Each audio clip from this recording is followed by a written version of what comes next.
questions. So if anyone has a question, feel free to raise your hand or direct it at one of our panelists. Sure. You don't have to have any questions. No, I wanted to actually say something. Oh, no, we'll go with you guys. And I want to say something about what you said. Go ahead, Ron. Well, one, thank you for the presentation. It was very informative. If you're going to tell somebody, encourage them to make a change, what do you think is the most impactful change an individual can do to prevent, or at least, I don't know, slow down or stop climate change? I don't really know exactly. Yep. So it's good. It's a good question because people feel that what can I do? And if I do something, is it going to make a difference? I can tell you that in San Diego, the one thing that is the most impactful is driving less or driving with a car that will have less impact. 47% of the impacts of greenhouse gases in San Diego come from transportation. Southern California, as you know, is a driving culture. Yep. So any way that people can do that, carpool, take a bike, don't drive as much, that is probably the best that anybody can do, right? It's not a complicated thing. It's put solar on your house, but if you don't have a house and can't afford solar, that's not an easy thing to do. So driving would be one of the first things. But really it's being conscious about what you do. It's every little thing, using less water, all these little things add up and people don't realize it. They think, well, it's just me. Well, it's you times 100,000 people, times 1 million people, times 1 billion people, and the next thing you know, the planet's in better shape.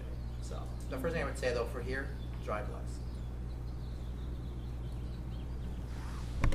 How do you talk to people who maybe don't live in San Diego and are in super urbanized areas and don't have access to wildlife or nature, and so you can't say let's protect these areas? I'll take a first crack at that, and then maybe Chris, you have different ideas for you guys too. One of the things that the reason why we talk about focusing on local issues, if you're talking to someone in Nebraska or Kansas or Louisiana, you don't want to talk about San Diego, you want to talk about what affects them. So one of the reasons why it's designed as a toolbox rather than just this is how to do it, is that you need to adapt to that. So if, for example, you're talking to farmers in Kansas, it's about drought, it's about water, it's about the farming impacts there. And in fact, it turns out that the word climate change is a bad word to use. So what you talk about is, what can you do to reduce your water use? What can you do to make your crops grow better without necessarily having to have an impact from that perspective? Could you use a tractor that uses less diesel or something like that? So we found that, and the other groups as well, you really have to hit that local and personal connection. If we're talking to leaders, jobs is important, but kids are really important. It takes the politics out of it because everybody's got kids or nephews or nieces. Not you guys yet, most of you. So that's what one of the messages is. Yeah, I would say that is this still on? No, it's off. All right, cool. Yeah, so I would say there we go, to echo that. Has it been on the whole, has it been off the whole time? Because now I'm like, holy crap, this is a lot louder. Booming voice. Anyway, you do have to make it local. And I think even maybe the first question to ask is what are some of the things that really matter to you with respect to nature and the outdoors? So in Michigan, water is actually a really big deal. Even though we got a ton of water, but we have water, I say we because that's where I grew up. With Flint is not an isolated case. It's got national headlines, but it's not an isolated case because of the consequences of the big three, the car manufacturers and the plants all over the state. We have a lot of polluted waterways. So even the idea of even going fishing for a lot of people, something my grandpa did, you can do, but you shouldn't really eat the fish. They'll tell you these are fish you shouldn't eat, right? And so finding out the things that matter to the people where they are, that to me is the primary driver in these conversations. I was going to ask just how would you bridge the gap? For example, I come from a third world country where the research actually lacks. You don't even have the science to back up some of the changes you want to make. So how would you go about approaching this and making the community prioritize climate change when there's not even science that can support this? So ironically, it's less of a problem than it is here.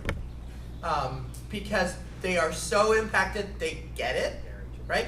So when I did semester at sea, and I used some of those pictures around the world, we ran into countries, there was not the debate wasn't there. It was what do I need to do about it?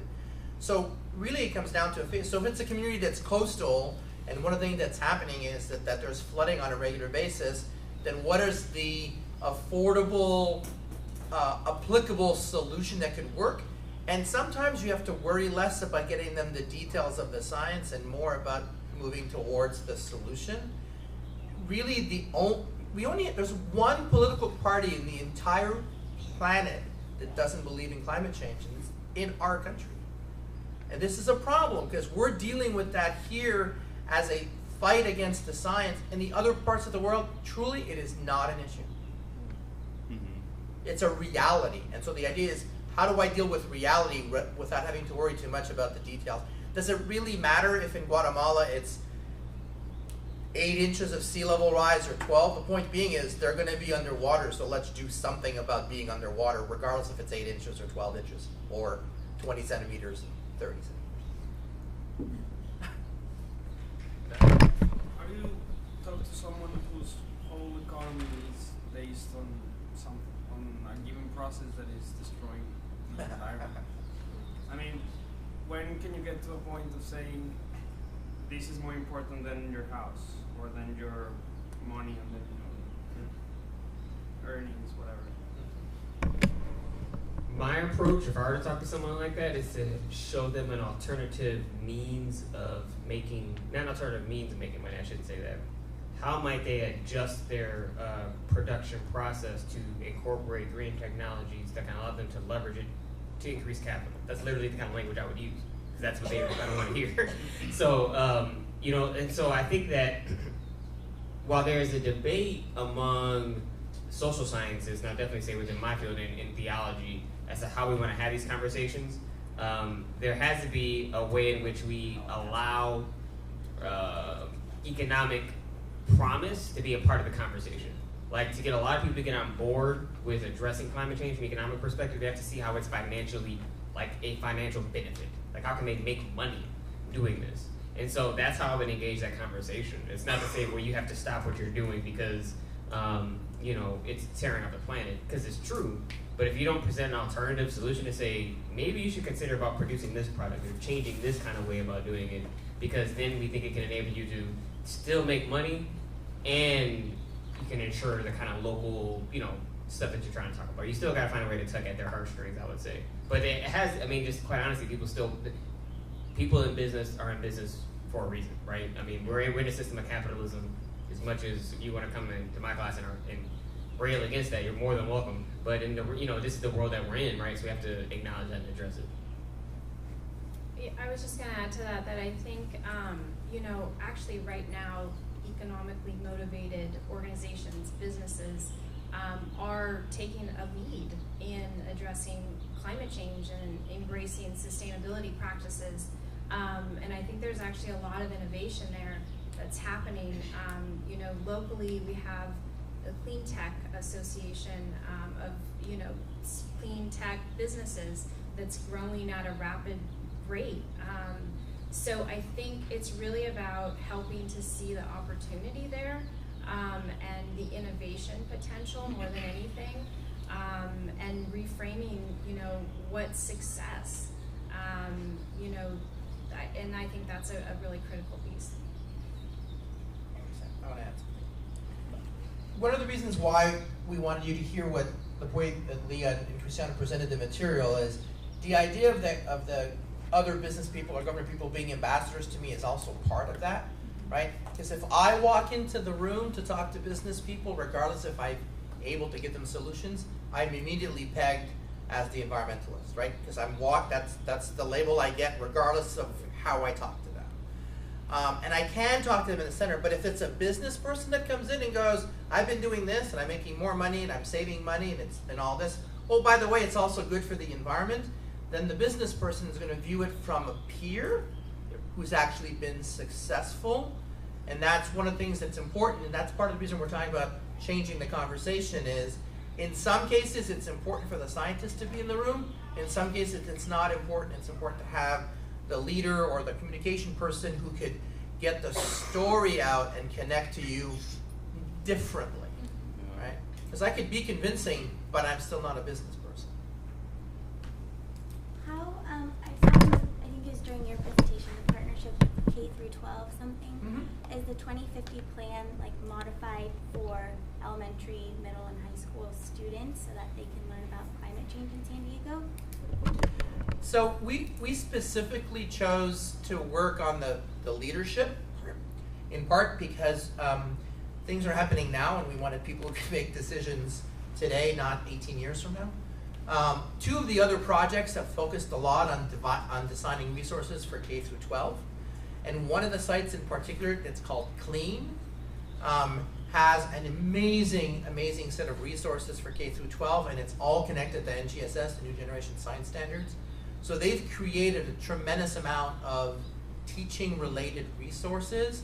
So though we haven't done it, there's a lot of work that's been done and a lot of places for teachers to be able to sort of set that up in the K through 12 space. I think a lot of the problem is policymakers that we're electing just don't really have a good understanding of what's going on. And then that's a direct result of, you know, people who are electing policymakers. And so I think the best way to educate them would be to interface directly with entertainment and things like that. You know, people are going to be more receptive to ideas, especially if they're new and kind of displacing, you know, old beliefs and things like that. So is there anything you guys are doing to, you know, interface with entertainment in Hollywood or? Oh no, I shouldn't. I'm not gonna say anything about that. 'Cause I don't know. I'm not. But what I was gonna say is, and then I'll let you guys answer that question. Is I think what I've seen successful in Michigan and in San Diego is dealing with local elected officials, which actually have a larger influence on what happens than I think people realize. For some reason, my generation of folks tend not to vote. And when you don't vote in your local elections, then you get people that have particular kind of ideologies and that you have no control over. And so voting in your local elections is like so important. And so I think prioritizing local politics can make a huge difference, because the way our national politics is right now, we don't have political scientists in here, but that's like a whole other cluster, you know, fuck up a problem, right? So, just being honest. So, in regards to entertainment, I don't really know. So, do y'all know famous people that y'all I'm going to turn to Leah if you're interested. But one of the things we are doing, though, is doing things non-traditionally. So, if you look on the website, there's a section called Weather on Steroids. So, one of the things we've actually done is partnered with art. So, coming at it from a different perspective. So, art and climate change. So, Roy and I are going to be working on a program doing theater and climate change. So, there's a ways of approaching it differently. There is a political ideology problem, though, right? Because when it's Hollywood, be it musicians or actors or actresses, they're immediately pegged to the left as well. So if it's affecting your generation, that might be a good thing, but it tends to create an even bigger dichotomy with the leaders because they view this as the Hollywood elite telling you what to do. So I think it's trying to find ways to communicate. Leah, do you have an ad to that? Our social media queen. So I actually came from the film industry, so I was in LA working with a film producer, and he did not care at all about anything good. It was all about money and where's my name in the credits. So, and if you look at the documentaries that are coming out, like Before the Flood with Leo DiCaprio, it was really focused on that doom and gloom message. And so Climate Education Partners, as like a fun thing to do, we screened it, and we all just like sat in silence afterwards because it was so depressing that we're like, oh my gosh, like what impact can we possibly make? The whole world is going to the dogs basically. But I think if they reframe that message and use this like, here we all are, we're humans, we love living, we love our beautiful environment wherever we are, and just like working together, I think if they change that messaging, that would be really helpful. But for our project, we really focus on the leaders here, and that's made a huge impact. And from the leaders, they've gone down to like share the resources with others, and it just continues to make improvements, and different policies are being made. I know he had a question in the back. First of all, thanks for doing all that you guys do, just in the macro sense. But my question was more towards like what's your focus on building resilience communities, like resilient based communities, and like you're talking about being under the water. So how might we use technology and leverage technology and figure out a way to scale it into communities that either just been destroyed or are coming out of these type of disasters? Like, what's your focus on that, and how are you scaling it? So our project as a whole from the communication piece is wrapping up, but we're switching over to looking at connections to the communities and leaders from a different perspective. Also bringing in a stronger social justice lens, because that's a lot of what happens if you look at who's impacted the most. It tends to be vulnerable communities who really can't do as much. San Diego is a very interesting place. I just came back from a meeting last week talking about the blue economy, that is perspectives connected to living near the ocean from one form or another.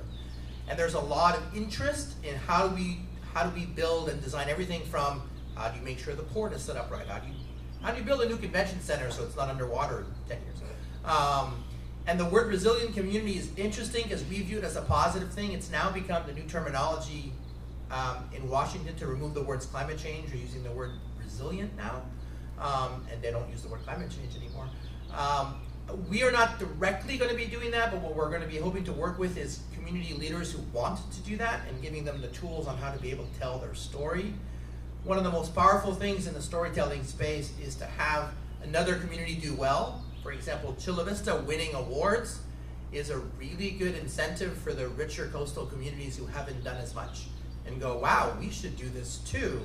So that's kind of what we've played as a facilitator role to get the communities who are doing something to become the role model for the communities that should be doing something. I know we have to wrap up, so I'm just gonna say this. One thing that's come up several times, so my training is a ethicist. Like, I'm a theological, philosophical ethicist. And so I have like hives that get reacted when people talk about debate, and you have people who are an expert and a non-expert trying to debate a topic. Like, that's what you're saying, like that just literally drives me crazy, right? That's like goes against my training. And so I want to give you guys one resource that didn't have in that video or on that slide.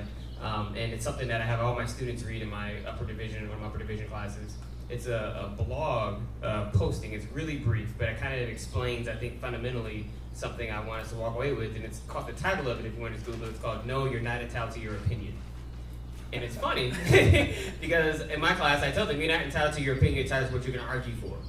And part of the reason I want people to walk away with this and kind of just play with this idea is recognizing that we live in a culture that fetishizes, a news culture that fetishizes faux debate.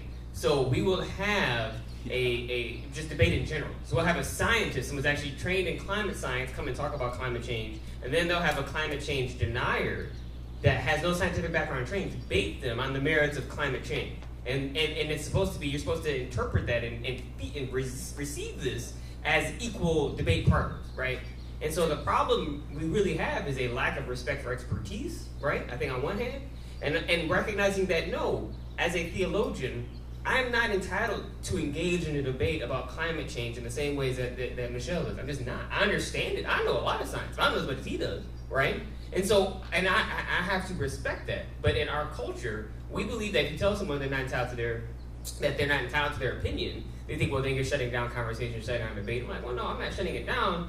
I'm saying that you don't have the expertise to be a part of this conversation in very productive ways, right? Maybe you can talk about, like, we'll talk about religion, talk about race. I'm all about it. I can do that, right? Like in a real nuanced way, in ways in which Michelle probably cannot, right? So, so I guess what I'm trying to say is we have to, we ought to, as a society, we got to begin to move past this kind of notion of, again, faux debate, this kind of idea that just because you disagree with something, we have to set up a panel where people agree and disagree. Well, if the person disagreeing doesn't have the educational background to be substantively contributing to this conversation, they shouldn't be allowed to.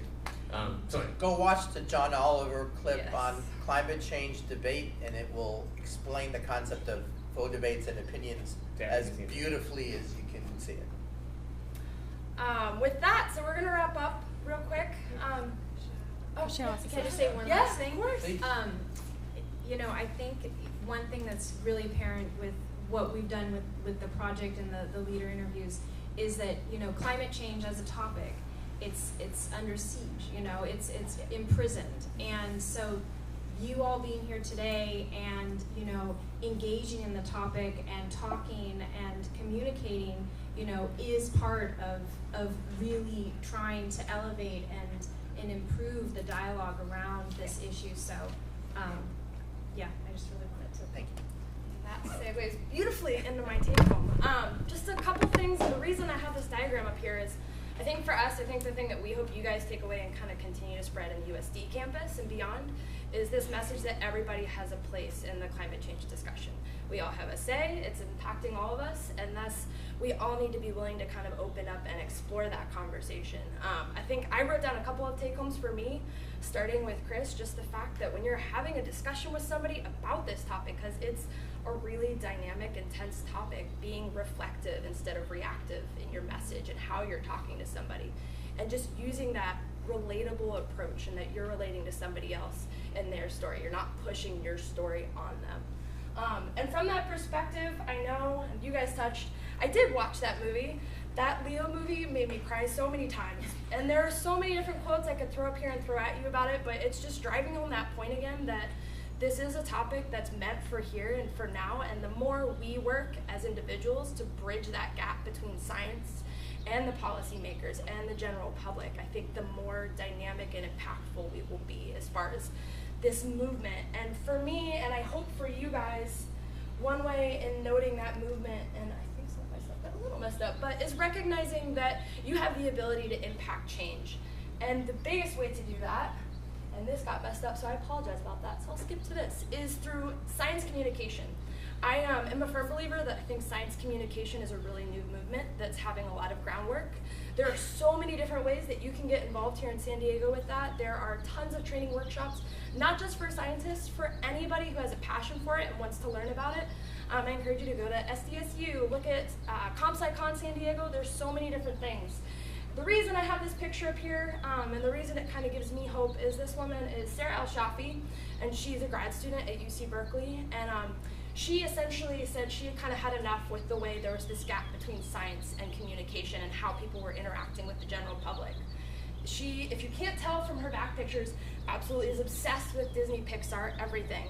Decided one day, cold email, she just sent a cold email to, I think, one of the producers at Pixar saying, I have a really massive love of Pixar. You guys do, obviously, storytelling for your movies.